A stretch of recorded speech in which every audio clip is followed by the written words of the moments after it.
Hi guys, this is Sai Kumar Kurtiwada. In this video, we will learn about nested reactivity and how we will implement the nested reactivity with an example. Let me quickly jump into Visual Studio Code and I'll come up with a scenario how we will try to do this.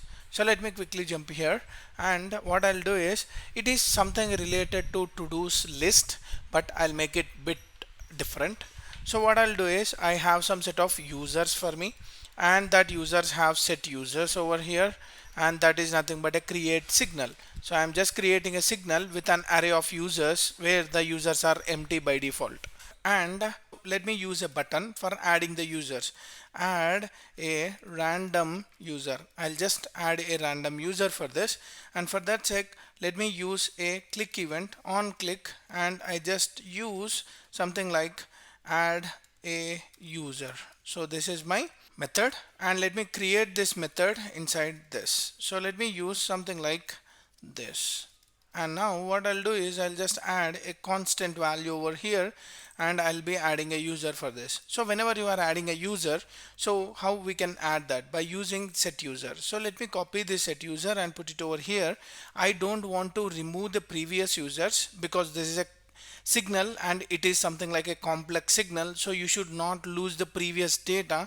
For that sake, what I'll do is I'll use a spread operator with users, that means existing user value, and then I'll try to add a new object for this, where I'll be adding an ID where my ID will depend on the length of the users list. So users list dot length plus 1, that will be my ID, or you can use any random math utils, even that works out. And I'll be using a name, and here my name I'm just hard coding the value, and at the same time I'm using a dollar and getting the user's length plus 1, so that you will understand this user is Sai1, Sai2, Sai3, something like that.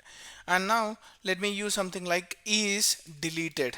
So I have an option called as is deleted, and let me use the default value whenever I add is false. So let me save this.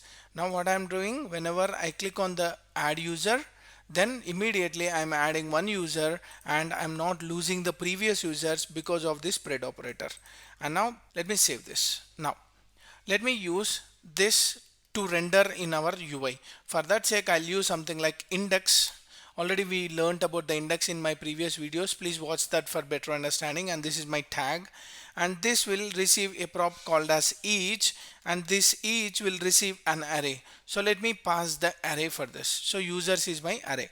Now let me use a flower base and a callback function for this, and inside this callback function, for each and every iteration I'll be getting the user. Let me add a paragraph, or let me use something like return statement, and inside this return statement I want to return a JSX. So let me use div, and inside this div let me use a paragraph, and the paragraph contains my name or username. So let me use something like a user dot name. This is my username, and let me create a button for this. So for this button, what I'll do is I'll add something like delete user and save this. Now let me use a event over here like on click, and let me use something like a method called as delete user by ID, and I want to delete that user by ID, and let me receive one ID for this. So let me capture an ID over here, and let me call this delete user by ID, and let me pass the current user ID by using user.id. So here is my user, and I'm passing an ID for this. Let me save this and see whether the UI is working fine or not. Let me go here and let me click on this. You can see bound read signal. So there is a problem here whenever I'm adding a name, because we are accessing the user, and user is also a type of signal. Let me save this, and here also let me access the user.id. Go here and click this. You can see Sai1, Sai2 and Sai3, but these buttons we are bit confused. So for that sake, let me add a index for this, or you can use something like user.id, and let me access the user by using its getter method. Let me close this. Now go here and let me add Sai1 delete user 1, delete user 2, delete user 3. So whenever I click on the delete user, I want to delete or strike this particular label.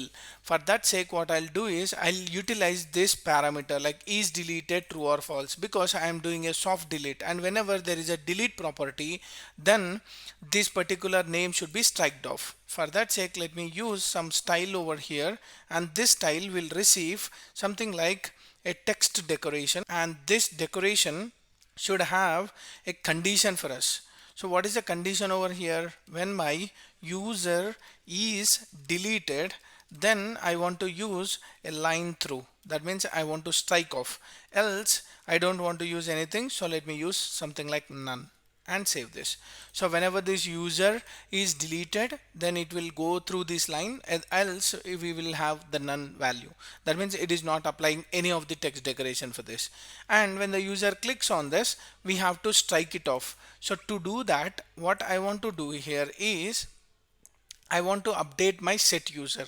So set users value, and this user will receive an array. So to receive an array, you cannot delete directly the user value with an index. We have to get that particular users, and we have to map it, and we have to delete whatever we want. So for example, I'll use something like users, and I'm getting something like a map, a callback function called as an object, and I'll just write a return statement where if my object dot id is equivalent to the current id, then I'll just return my previous object. That means id and the name and is deleted. But whenever I am returning, I'll just make this is deleted to false or true. Let me use true, because whenever the id matches, my delete property should be true.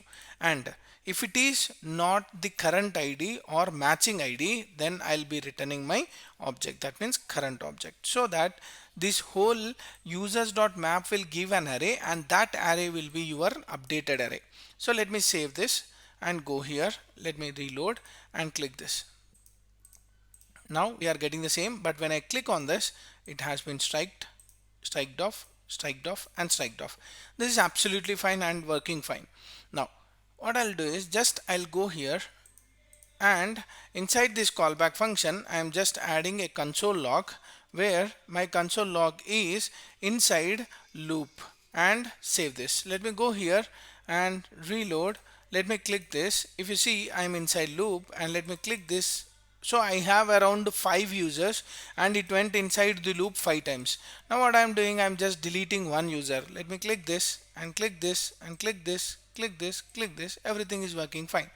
Now just I'll go here and make this index to for loop, because it is not tracking anything if I'm using for loop. Let me save this and go here. Let me add. User is not a function. So let me go here, and whenever you are using a for loop, you will be getting a user not in this format. We'll be getting as a user property. Let me clean this off and clean this off and save this. Now go here, just clean this off, reload, click on this. You got Sai, and 5 times I have added a user, and I have 5 users. Let me click on one of the user. It went into inside loop, it went into inside loop, it went into inside loop, inside loop, and inside loop. So it is going inside the loop every time. It is working fine. But actually speaking, what I am trying to update over here, I am trying to update only is deleted, but it is going every time inside this loop, and it is looping this particular user. So I don't want to do that, because every time whenever it loops, it is not the way how we want to do it. Actually speaking, it has to update only this style, not the console, or it should not execute whole function. Instead, it has to update only this particular DOM element. So whenever you use index, whenever you use for loop, this particular function is getting executed for one time. So what I will do is, we will try to avoid this by using nested reactivity. So how to add that nested reactivity? So instead of using all this stuff, we can make it different. So what I'll do is, I'll just add a signal over here. We are creating a signal inside a function. So now I'm just creating something like is deleted and set is deleted. So I'm just using two properties. One is deleted and set is deleted, and I'm making this as a create signal, and I'll make this use of properties here. So set is deleted, let me use set is deleted. This is our custom function name, and this is our signal setter method. So this is our custom property, and this is signals getter method. So let me save this. As we are using the same names for both the property and the value, we can just use one property over here because both are same. Let me save this. Now is deleted will point to the signal getter method, set is deleted will point to the setter method of our signal. Now I am updating the values by using its signal. Now instead of setting by using a map, what I'll do is I'll just comment this, and we have an ID. So let me find that ID whose user ID is that. So let me find a user. User is equal to, let me get all my users dot, I want to get an ID. So let me use a find over here, and let me create an object obj dot id, and whose id will be equivalent to the current id. Then I'll be getting a user. If my user exists, then what I should do, I should update my user with setter, that is set is deleted for that particular user, and I want to make it as true by default, so that when the user clicks on delete, if I find that user, just I am making it that user as deleted. So let me go here, just reload this, click on this. We got by default, we got Sai as true, so that should not be the case. It should be false always. So why it is getting true, let me get it from the user. So let me use user dot deleted, and the deleted is a signal. Now let me access that, and let me go here, click this. Now you got Sai 1 and Sai 2, Sai 3, Sai 4. Now it went to 4 times inside the loop, but when I delete it, it is not going inside the loop. Previously, whenever I used our previous function where I am trying to loop it and I didn't created a signal, it is trying to execute that function, but that execution should not happen because we are using a granularity. And whenever you are using a granular approach or granular reactivity, that reactive object will get updated, not the DOM. So in this case, it is updating only this DOM element, but not everywhere, or it is not executing this. So that's how it is working. That means we are creating a signal, and that signal is inside our original signal. This is one signal, and these are other signals which helps us to update our values. That is why this is called as nested reactivity.